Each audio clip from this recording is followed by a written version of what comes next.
You know, I don't really know how to answer that. I have a suspicion that part of my hands-off approach to editing, and you're right, not everyone did it that way. Part of my hands-off approach to it was some insecurity on my own part. I found it odd that editors were expected to hire writers and shape what the writers were going to do, even though I, at that point, had never written anything in my life.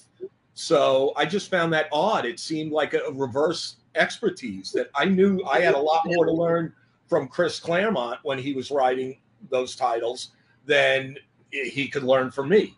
So it seemed presumptuous of me to say, oh, Chris, I think you could do it better this way if you switch this scene, whatever. That changed over time. I don't think I ever became I hope I never became an overbearing editor, but I gained more confidence in my ability, mainly from working with these top tier professionals. I saw what did work best in writing. I saw what did work best in art. There was no training program at Marvel. There was a loose thing called the assistant editors.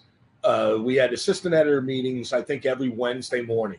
And Tom DeFalco and Mark Gruenwald, two of the best in the business, would give us comics to read beforehand and review, and then they would ask us specific questions. What did you think?